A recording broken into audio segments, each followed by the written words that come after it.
introduction right here? Terrific. Okay. Oh, very good. You got your whole script here. Yes.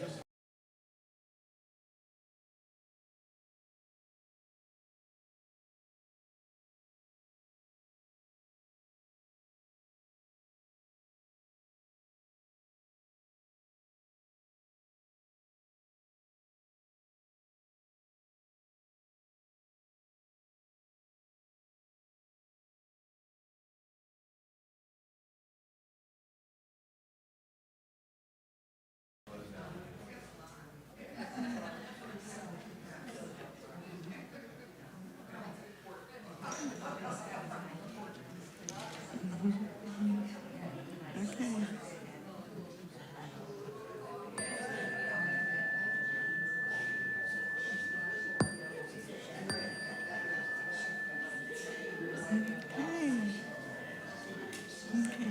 Good morning. Morning.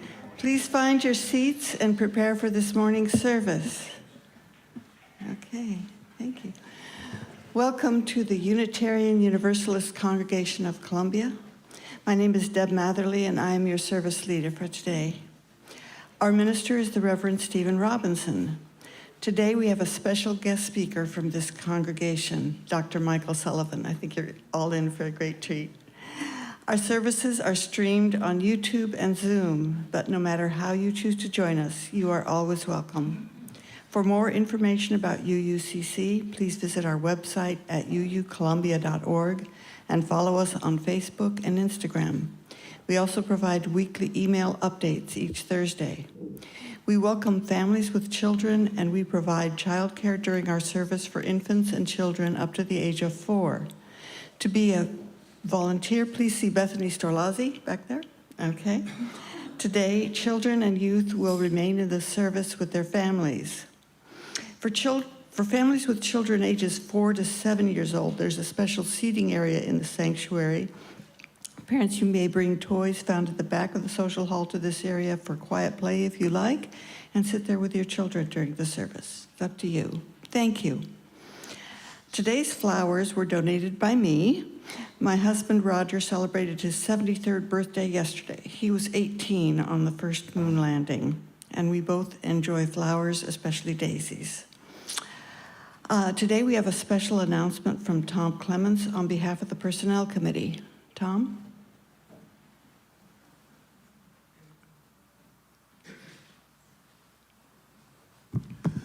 Good morning, everyone. I am the co-chair of the Personnel Committee, along with Melody Smith, who's in the back, and she is a great co-chair. I can tell you that much, so we're very thankful to have her. We're right in the middle of a number of hires for the church, and I wanted to just briefly mention that and focus on one because we need your help. We just hired a new nursery worker last week. As you know, we have the nursery for small children during the hours of the service. We've got another interview for nursery worker this week. The director of religious experience, I always want to say education. We're in the final stages of that. As soon as Minister Reverend Stephen gets back, we're going to have the final interviews for a couple of people and hope that ends up in a hire. But the big one right now that's weighing on me is, you may know that Michelle Curry, who's our fantastic bookkeeper, has she done such a good job? Mm-hmm. She's leaving, and we have just started the hiring process.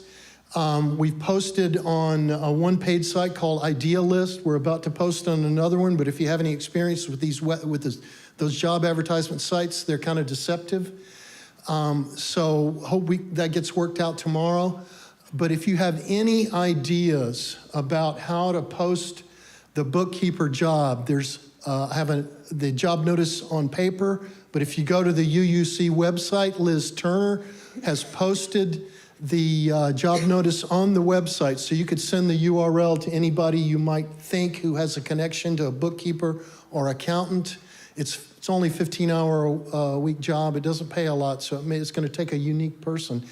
But Bill Dolly, before the service, just mentioned to me using Craigslist, and he said that he found his sexton job on Craigslist. So if you have any thoughts about that kind of thing, please talk to me right after the service. I'm going to have to leave, but We really need your help and support. This is a very important position, and we hope to have somebody in place fairly soon so Michelle can train them up in the position and the way that things are done with the UUA and with our congregation. Thank you very much. Okay. Thank you, Tom. We would also like to remind you that the Mountain Committee is sponsoring a sandwich and salad fundraiser in the social hall after the service today. Funds raised support this wonderful UU retreat in many ways, including providing full or partial scholarships to individuals or families who want to experience our annual UUCC retreat at the mountain. So thank you. Now please silence all devices and listen to the prelude. Anna? This morning's prelude is from Camille Saint-Saëns's Carnival of the Animals, The Swan.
Thank you, Anna.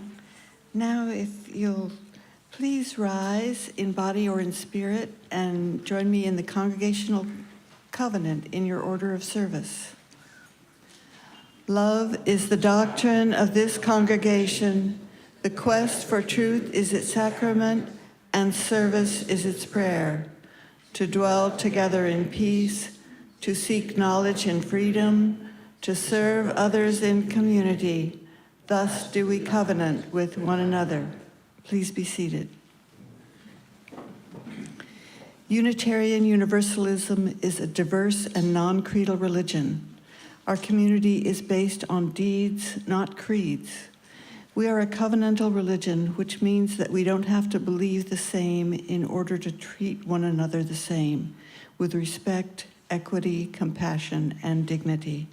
We side with love, embracing and welcoming all people. Our board members and committee chairs welcome your questions and comments, and board members may be recognized by their green name tags.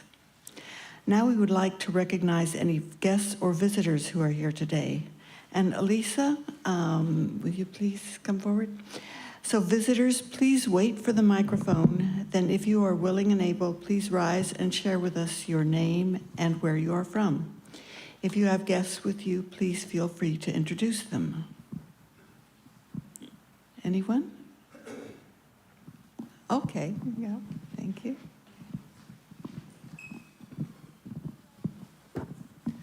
Good morning. I'm Barry Arendt. I used to be a member of this congregation. This was my first UU congregation. From 2007 to 2013, I moved to Charlotte, and I come back here fairly often, and I'm here to support and hear my friend Mike Sullivan give his talk today. So it's great to be back. This congregation has a very special place in my heart. Great, thank you. Hi. Anyone else? Okay. Good morning, everyone. I'm Doug Woodward. It's good to be back. I'm actually not a newcomer. I'm an old comer. I used to be here with my wife. Many of you know Gloria Talcove.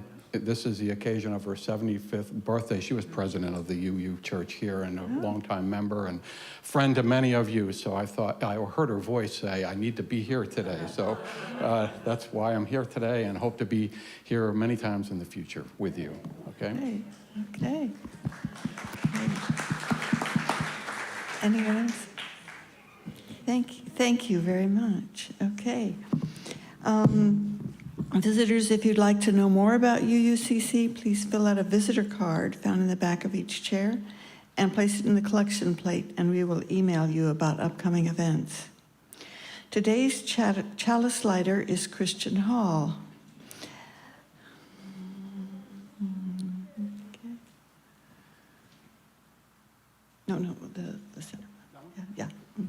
That's good.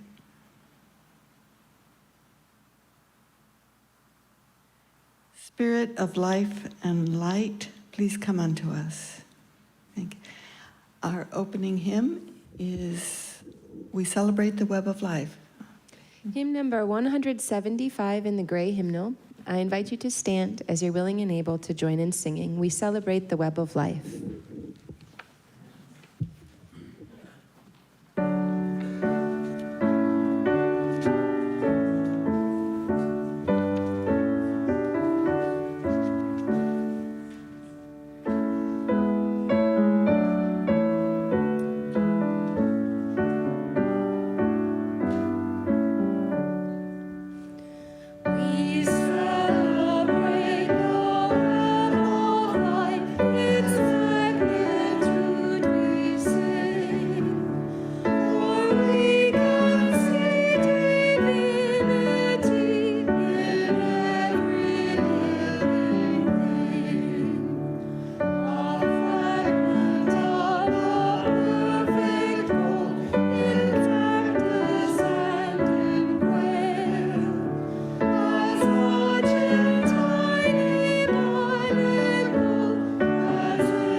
Thank you. For the past 16 years, Dr. Michael Sullivan has happily been a member of UUCC, where he has served as a board member and committee chair. He is a retired psychologist whose professional work has been recognized by many psychological associations, including the American Psychological Association's designation as a citizen psychologist. Mike enjoys delivering Meals on Wheels as his volunteer job in retirement. He is also a super fan of the South Carolina women's basketball team. His stats about their record-breaking attendance are frequently circulated by Coach Dawn Staley on social media. So now, opening words. Thank you, Deb. Good morning.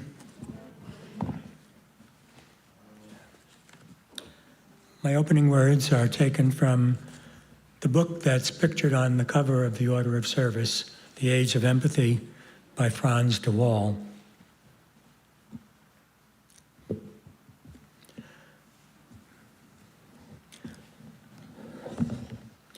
On a cold Sunday in December 2005, a female humpback whale was spotted off the California coast, entangled in the nylon ropes used by crab fishermen.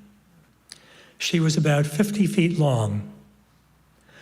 A rescue team was dispirited by the sheer amount of ropes, about 20 of them, some around the tail, one in the whale's mouth. The ropes were digging into the blubber, leaving cuts. The only way to free the whale was to dive under the surface to cut away the ropes. Divers spent about 1 hour doing so. It was a Herculean job, obviously not without risk given the power of a whale's tail. The most remarkable part came when the whale realized it was free. Instead of leaving the scene, she hung around. The huge animal swam in a large circle, carefully approaching every diver separately. She nuzzled one, then moved on to the next, until she had touched all of them. James Mosquito described the experience. It felt to me like it was thanking us, knowing that it was free and we had helped it. It stopped about a foot away from me, pushed me around a little bit, and had some fun. It seemed kind of affectionate, like a dog that's happy to see you. I never felt threatened. It was an amazing, unbelievable experience.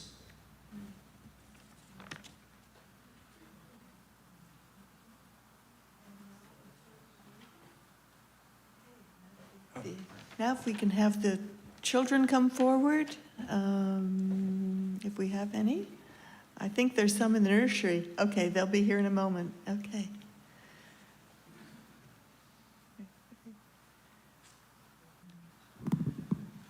I have pictures that illustrate the story I'm going to tell. Okay. And You want to wait just a minute I till will the wait, kids get here? because I have handouts for kids if there are any. They're probably gathering their toys. That can.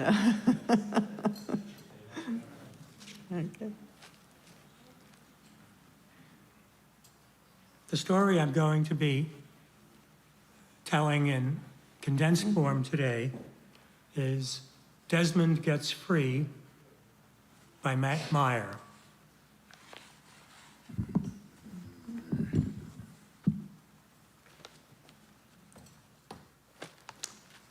And it begins, Desmond the mouse lived in a beautiful meadow and spent every day playing happily there. Okay. Do you want to wait a minute? Here they come. Oh, okay. Okay. Okay. By the way, as I'll mention at the end, Desmond the mouse was named after Archbishop Desmond Tutu.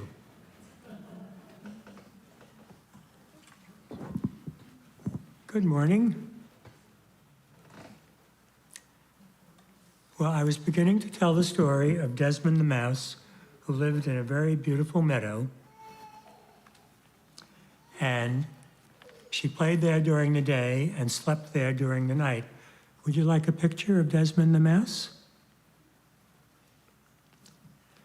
And one night she woke up and found out something was pressing down on her tail, and she couldn't move. She didn't know what it was. It looked like a great big rock, a big boulder. Would you like a picture?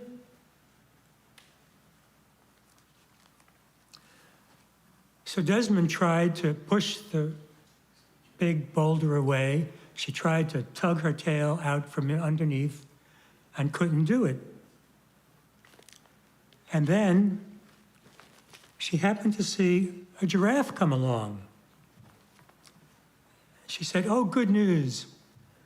Giraffe, could you please push the boulder a few inches in the other direction so I could get free?" And the giraffe said, "Well, I really think we should let sleeping elephants lie. I don't like to get involved in other animals' business. And I'm going to stay neutral." And Desmond said, "I don't appreciate your neutrality." And then she tried again to push the big boulder away, but the giraffe said, "It's not a boulder, it's an elephant, and the elephant fell asleep on your tail." But still the giraffe didn't want to do anything more than that. And then Desmond saw a gazelle, and she asked the gazelle if the gazelle could wake the elephant up and ask the elephant to move away a few inches in the other direction. And the gazelle said, "I think we need to let sleeping elephants lie. I don't want to get involved." And Desmond said, "I don't appreciate you being neutral." And then Desmond saw another mouse, and the mouse came up to Desmond and said, "My name is Nelson." So Desmond asked Nelson if he could help go around to the other side of the elephant and get underneath the elephant's giant ear. And so Nelson did that, but Nelson was too far away from the elephant's giant ear, and when Nelson asked the elephant to move a few inches in the other direction, the elephant could barely hear. So Nelson said, "Oh, I have an idea." And Nelson went away, and he came back with 3 of his mouse friends, and each of them came back with 3 of their mouse friends. So there were a whole lot of mouse friends, and they started climbing up on each other's shoulders, one on top of another, to make a mouse ladder so that Nelson could get up closer to the giant elephant's ear. And Nelson got up there and said, "Excuse us, Mr. Elephant. It seems you've fallen asleep on our friend's tail.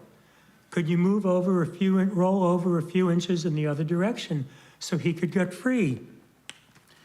And the elephant said, "I'm too comfortable here. I don't feel like rolling over." So then Nelson said, "I have an idea." And Nelson got all of the other mice at the same time to say the same thing.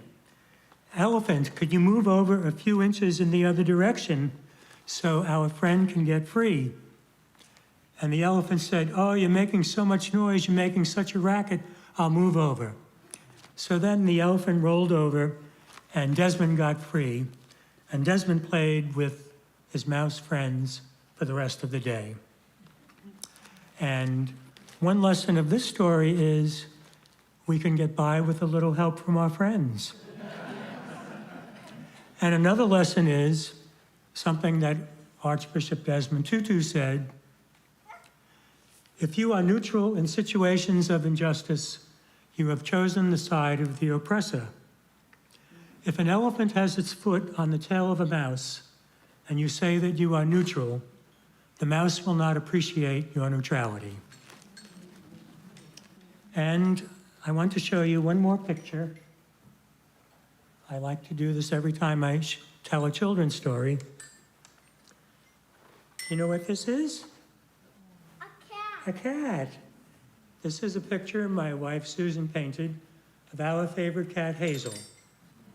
And so this story is in Hazel's memory. Thank you.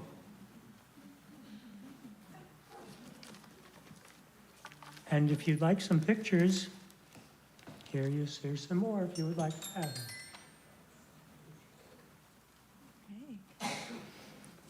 Thank you, Michael. Now, the children will go back to the nursery and we'll prepare for our candles of community.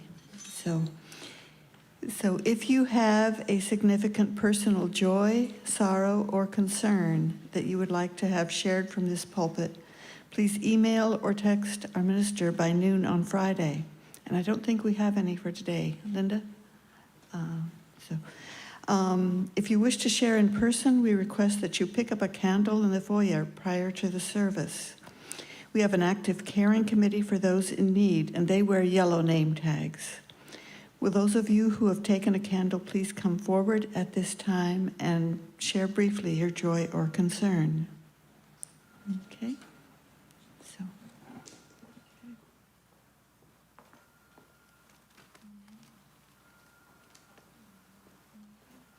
Hi, everyone. This is for my wife, Gloria Talcove.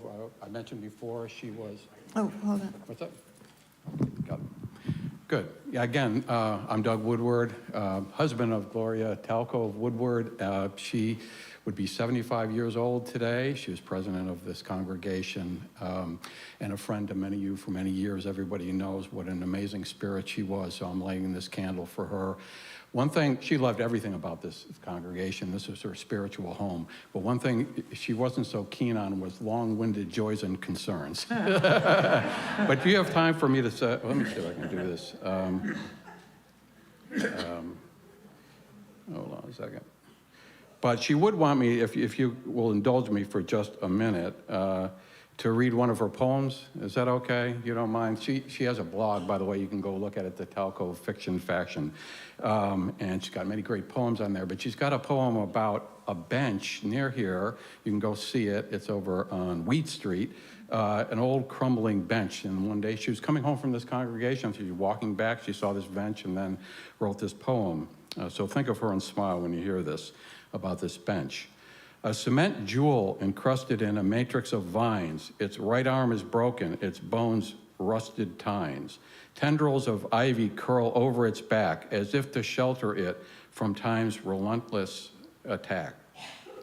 It patiently waits with its arms wide open, like a faithful friend whose love will abide. That you will take for granted will always be there until it's too late, you forgot to care. Each time I see it, it's slightly more crumbled, and all my hopes that it will last are ever more humbled. At some point, the city will tear it down, citing progress and safety and improving the town. This bench breaks my heart because all time is on loan. So I just took its picture and wrote up this poem. There's no forestalling its inevitable fate. Just enjoy its sweet charm. Do it now, don't wait. Okay? All right, so Thank you.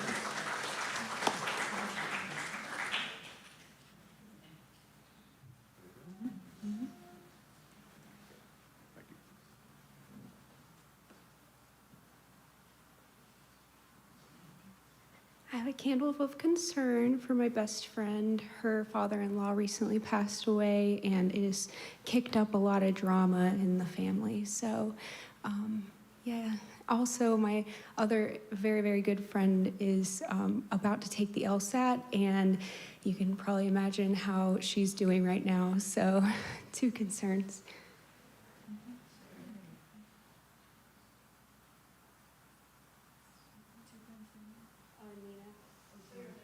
Oh, say whose name? The one who's... Yeah. Wait, oh. The first one's Destiny, the second one's Nina.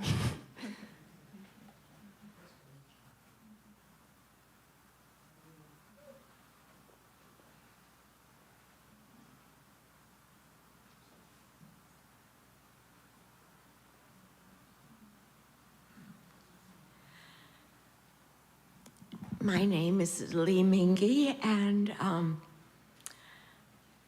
I'm lighting this candle for Julian Mingy.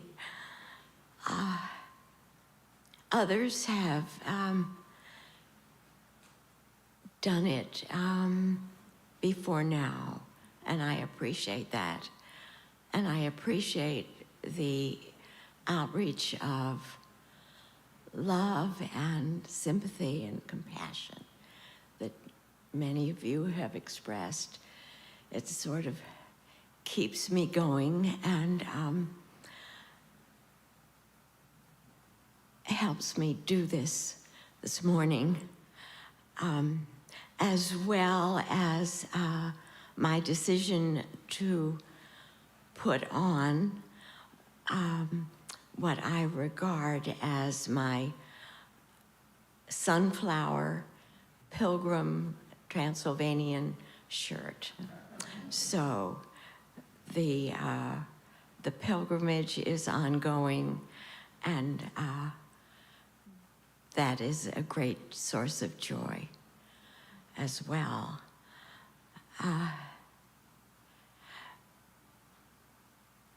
When Stephen returns, we will plan a service of celebration for Julian.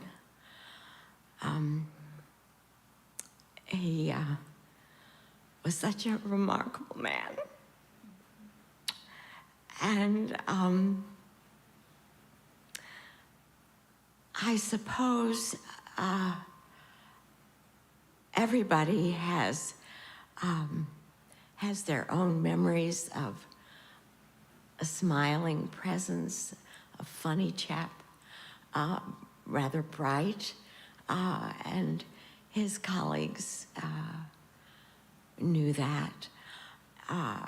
Earlier, I was reading a message from a former student who has gone on to be a fully recognized member of the geography academic community. And he was highlighting how important Julian was in recognizing and encouraging his brilliance, trapped in a dyslexic set of skills. Julian evidently convinced Alex that his ideas were worth sharing and very valid. And committing them to the written word was his suggestion, and it just underscores to me how, in addition to the attributes that bring smiles to our faces as we think of him, how he was an unassuming, enabling force to many people. Here's to Julia.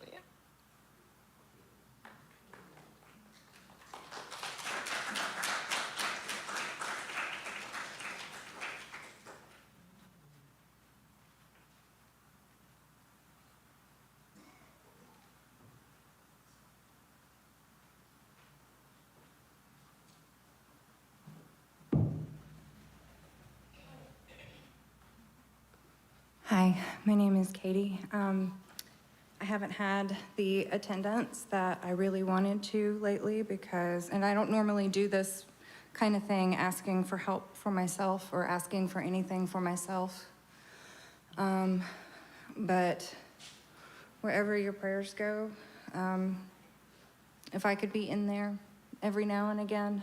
I was embarrassed to talk about the relationship with Evie's father ending because it was terrifying to think of, it happens so often, when you become a single mom, but the embarrassment surrounding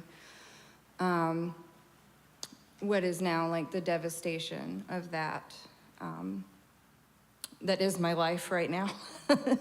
And it does feel devastating, and it feels like between trying to make ends meet and trying to do everything that she needs with very little resources, has brought me to a newfound respect for single mothers everywhere. Not that it wasn't there before, but the amount of strength that you can muster from nothingness, and from like the amount of strength that you can have from bring from nothing. I did not realize how strong I was until this, so I'm continuing to push through. But if me and Evie can be in your thoughts, that would be fantastic. This whole moment makes me think of the Charge of the Goddess, where it says, all your searching may avail you not, for what you cannot find without is found within. So I just thought I would share that, as well as the joy of the people that have come forward to help, and the amount of love that I have received from corners that I didn't think were coming. And ma'am, and this joy. And I'm doing the best I can to make the best life I can possibly make for her. And part of that includes being a regular here in this congregation with the amazing people that you all are. Thank you. That's right.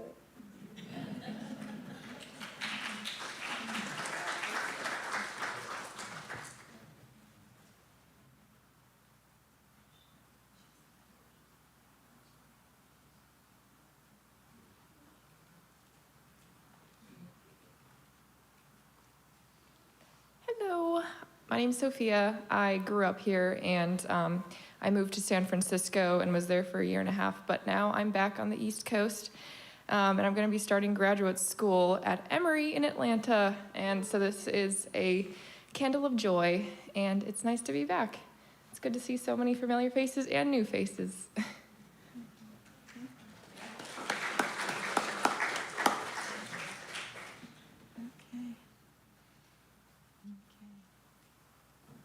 And, oh, okay. Hi everyone, my name's Elisa. I came up here earlier to say hi to all the visitors, but you might have noticed this earlier, but I've been wearing a knee brace for the past 2 weeks, 3 weeks, because recently I got some random really bad knee pain, and I didn't know where it was coming from, and me and my mom went to many doctors, and we were just like, what's going on here? We went to the orthopedics 3 days ago, and he told me that apparently I have fractured some bone or something in there, and it's stuck. And sadly, I do have to get a surgery in August. And that was one of the things that I really didn't want to do. I literally told my mom before we went, I was like, the worst thing he can tell me is that I have to get a surgery. He's probably just going to tell me, just stay off of it for a little while. But he told me, you have to get a surgery, and it's really complicated, and it might just be him putting a camera up my leg, or it might just be him putting screws in there. They really don't know yet. But yeah, if you pray, keep me in your prayers. If you don't pray, just send some good vibes my way.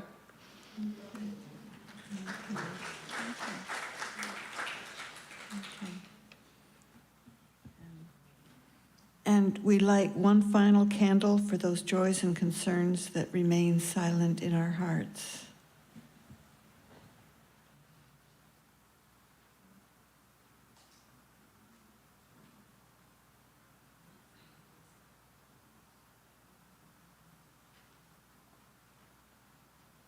And let's pause for a moment and think about what we've heard for some silent meditation.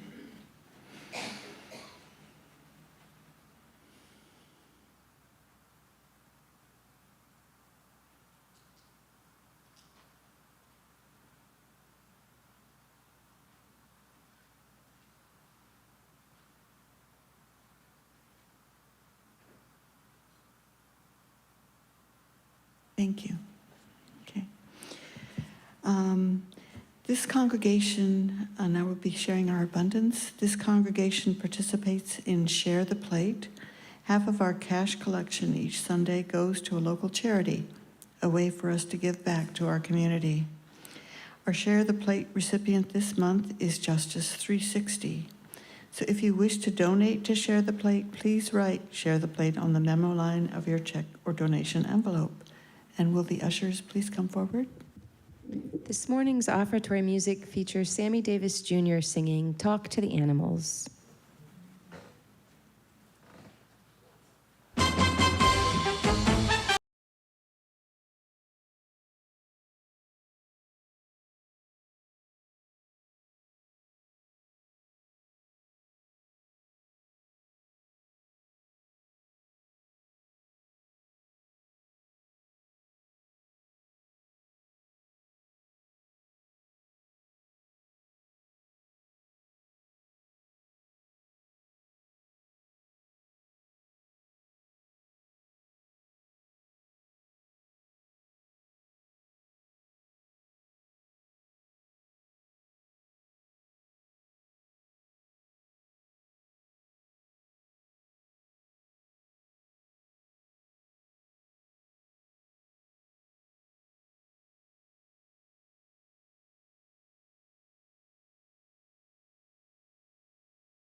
We receive these gifts with gratitude and appreciation. Thank you. Now, to Michael.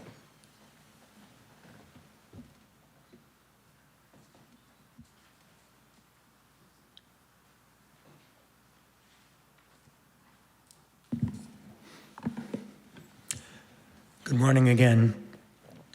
I'm grateful for this annual opportunity to speak with you from this pulpit. Thank you, Linda Brennison and the Worship Committee. I speak this morning in the middle of a presidential election year. As we all know, it is deeply divisive. We have become so used to cutthroat politics that we can appreciate the wisdom of Harry Truman's observation. If you want a friend in Washington, get a dog.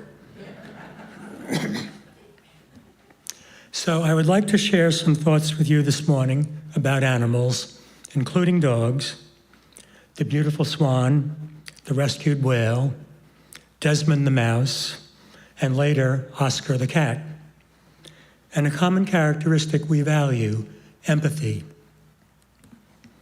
I think we would agree with how empathy has been described by two well-known people. Meryl Streep said, "The great gift of human beings is that we have the power of empathy. We can all sense a mysterious connection to each other." Barack Obama said, "Learning to stand in somebody else's shoes, to see through their eyes, that's how peace begins. And it's up to you to make that happen. Empathy is a quality of character that can change the world." Don't these two quotes seem fairly straightforward and non-controversial? Would it surprise you to learn that this noble characteristic of humans is actually a trait we share with many animals, and that evolution has hardwired empathy into various species as an innate instinct inbred over millennia? It surprised me. This understanding of nature is dramatically different from the brutal survival of the fittest process that many of us were taught. It offers a hopeful and optimistic alternative view of life on this big blue boat we call our earthly home. Since I believe this is very welcome good news, I thought you might too, and thus my sermon today. On March 23rd of this year, I read an obituary in the New York Times titled, "Frans de Waal, 75, who believed apes had cognition, dies." Dr. de Waal was a biologist at Emory University in Atlanta and a research scientist at the school's Yerkes National Primate Research Center. He believed that uniquely human emotions don't exist, but rather, like organs, the emotions evolved over millions of years to serve essential functions. For example, he found striking evidence that animals other than humans have empathy. Among his best-selling books are We Smart Enough to Know How Smart Animals Are? And the one I am drawing the inspiration for today's sermon from, The Age of Empathy, Nature's Lessons for a Kinder Society. Are we smart enough to know how smart animals are? That's a timely question. Just last month, there was another story in the New York Times that reported, "Every elephant has its own name, study suggests." An analysis of elephant calls using artificial intelligence showed that elephants call one another by arbitrary combinations of low-pitched rumbles. These are hard for people to hear. Elephants respond to these individualized sounds in the wild, just like humans respond to names. We weren't smart enough to decode this before. How many other examples of animals having intelligence that used to be considered uniquely human are waiting for us to discover? We owe a debt of gratitude to Frans de Waal for opening our eyes to the extent of emotional intelligence in animals. De Waal wrote about human-like behavior in animals and animal-like traits in humans. He did this in a series of books such as Chimpanzee Politics, Peacemaking Among Primates, Our Inner Ape, and Primates and Philosophers.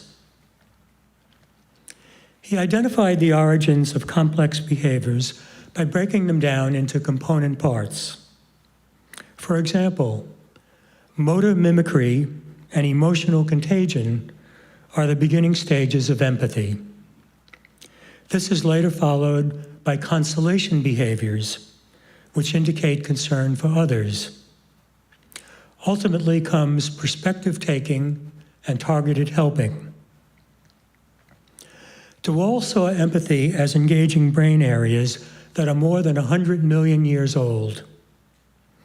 Evolution added layer after layer so that the core process, which is shared by many species, is fine-tuned and became gradually more sophisticated and selective among higher species.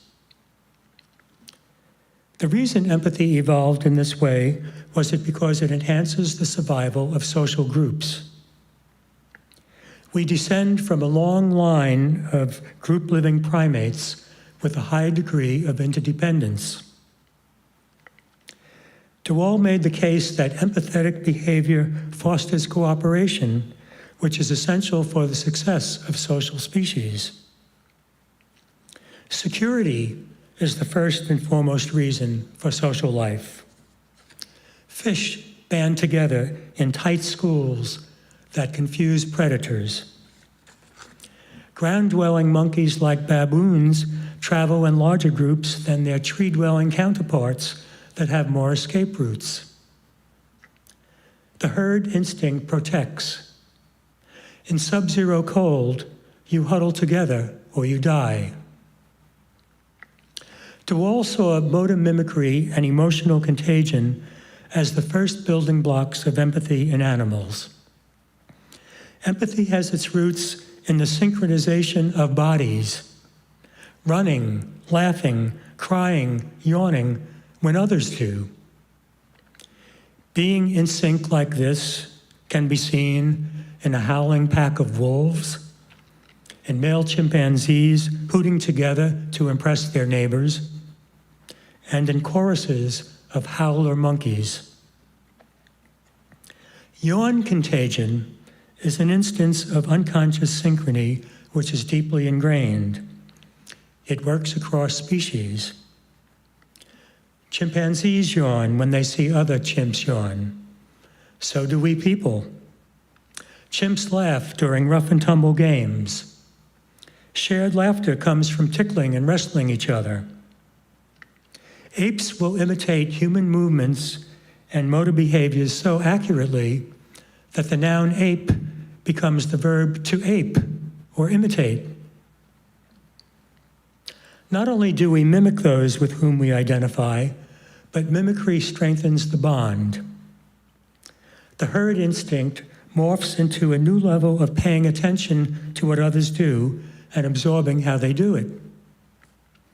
The outcome leads to mood convergence and social connection and bonding.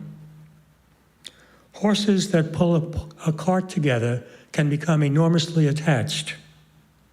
The same principle operates among sled dogs.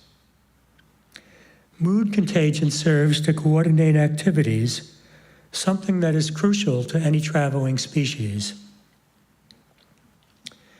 De Waal made note of older research on pain contagion in animals while never using that paradigm himself. His research was naturalistic and did not use pain or deprivation. But studies showed how one animal's emotions triggered similar emotions in others. For example, lab rats trained to obtain food by pressing a lever stopped doing that if they saw a neighboring rat get a shock by pressing the lever. The avoidant fear response was copied even when the shock was not applied to themselves. Even more striking, monkeys refuse to pull a chain that delivers food if pulling that chain also shocked a companion. Some went without food for days on end to avoid inflicting pain on others. De Waal understood this type of behavior as a self-protective altruism, the evolutionary basis for empathy. Consolation behaviors are commonplace in animals. Chimpanzees typically comfort the loser in spontaneous fights by hugging and grooming the harmed party. Elephants show distress when a herd member is in pain. Dolphins support injured companions. Consolation and helping are so common among apes that one can measure how differently they act around distressed individuals compared to their usual behavior. The same is true of dogs hovering and putting their heads into the laps of distressed household members. Then there was the famous phenomenon of Oscar the cat, who made daily rounds at a nursing home in Providence, Rhode Island. This 2-year-old cat sniffed and observed each patient and uncannily curled up and nuzzled those who were about to die, staying with them to their last breath. The staff relied on Oscar to predict imminent deaths. This is an example of a reciprocal element between self-interest and concern for others that can take on amazing manifestations. De Waal pointed out that comforting body contact is part of our mammal biology. It goes back to maternal nursing and holding and carrying, which is why we give it and seek it when distressed. He conceptualized the next stage in empathy development as perspective taking. He credited Emil Menzel in the 1970s with being the first primatologist to test what apes know about what others know. Menzel worked in Louisiana with 9 juvenile chimps and would take one of them to a large grassy enclosure where food or a scary object such as a toy snake was hidden. Then he would bring the individual back to the group and release them all. The others figured out that one of them knew something of importance and reacted very differently to the food or snake locations. Other studies of large-brained birds like ravens show them hiding treats from other ravens and pretending to find the hidden food where it wasn't. They did this to throw the others off the trail and protect the food from being stolen. De Waal spoke at length about animals having a sense of self, without which advanced empathy is unthinkable. Mirror tests are widely used to assess this. Since elephants are perhaps the most empathic of animals, De Waal studied whether they had enough self-identity to recognize their own reflection. Human babies fail to recognize themselves in the mirror until about 18 to 24 months of age. At that stage, they can pass the so-called rouge test and rub off a small dab of makeup that has been put on their face. Using a very jumbo-sized mirror they built in the Bronx Zoo, his researchers demonstrated that Happy, a 34-year-old Asian elephant, passed the mirror test. She felt and touched a white X that had been painted on her forehead that could only be seen in the mirror. Elephants have the same capacity for mirror self-recognition and self-awareness that dolphins, apes, and humans have. They rally around distressed members and offer assistance, such as lifting injured elephants to their feet. Perhaps the most dramatic stage in demonstrating empathy is this targeted helping.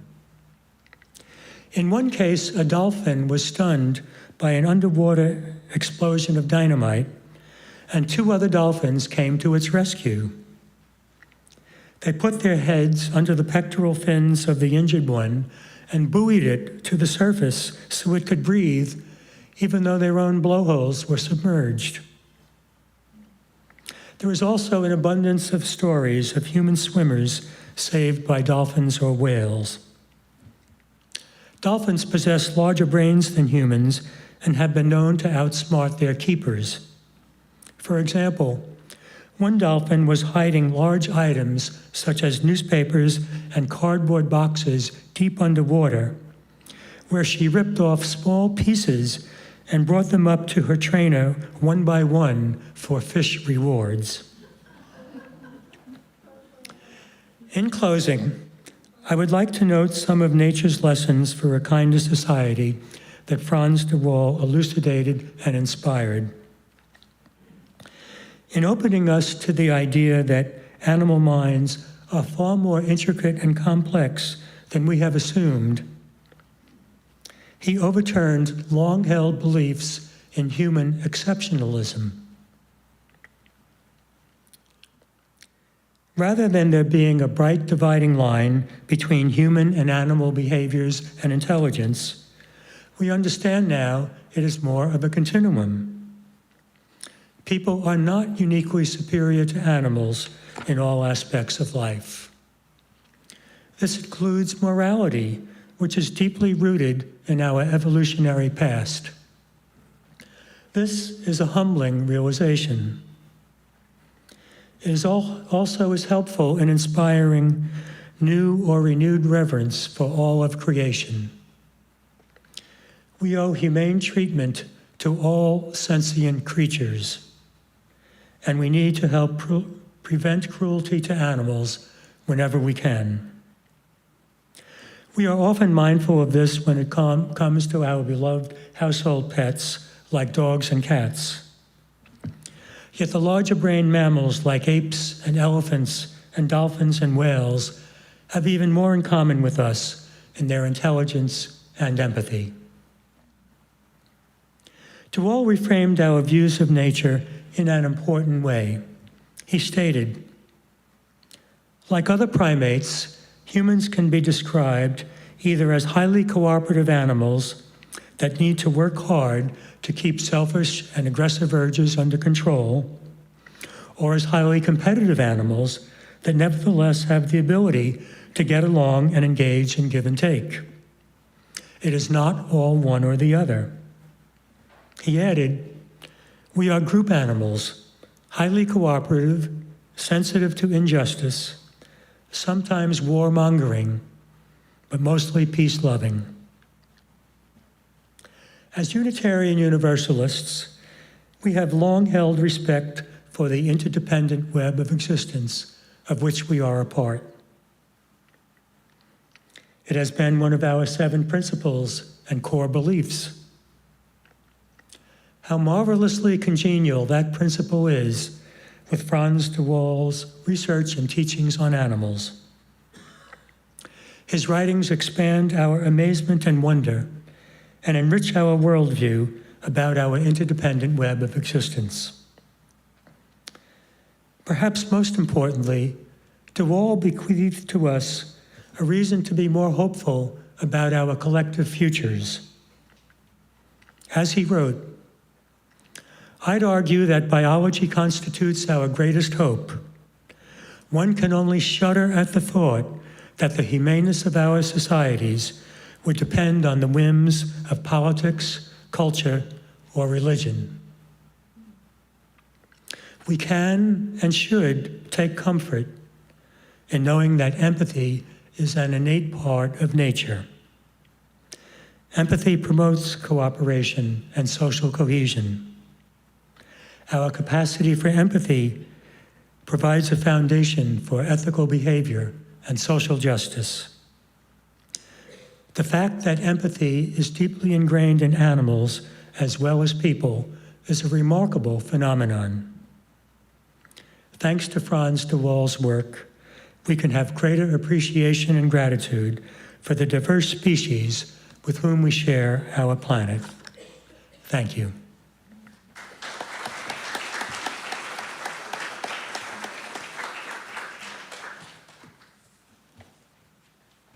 Our closing hymn is in the teal hymnal. It's number 1064, Blue Boat Home.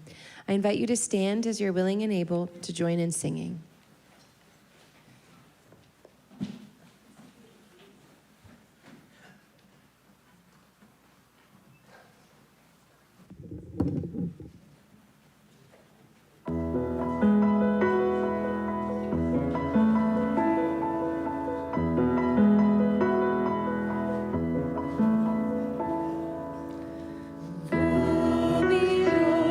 I feel no motion.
My closing words are taken from the book by Frans de Waal. If biology is to inform government and society, the least we should do is get the full picture. Drop the cardboard version that is social Darwinism and look at what evolution has actually put into place. What kind of animals are we? The traits produced by natural selection are rich and varied and include social tendencies far more conducive to optimism than generally assumed. In fact, I'd argue that biology constitutes our greatest hope. One can only shudder at the thought that the humaneness of our societies would depend on the whims of politics, culture, or religion. Ideologies come and go, but human nature is here to stay. Now let us, as we extinguish this chalice at the end of our time here today, may its flame grow gently in our hearts and light our paths as we leave this place until we are together again. And we'll sing the closing benediction. Please join in singing our congregational benediction.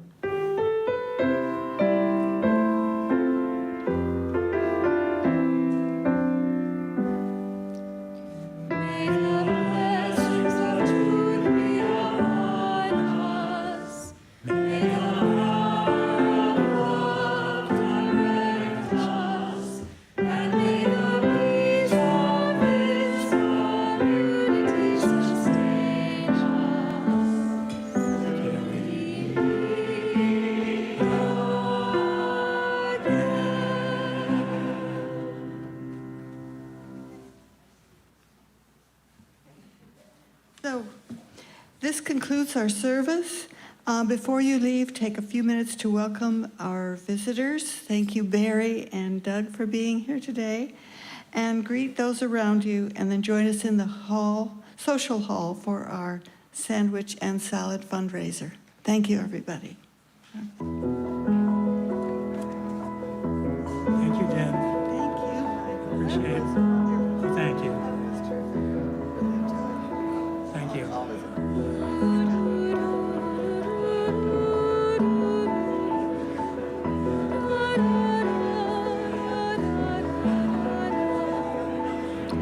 I missed my segue into the children's story.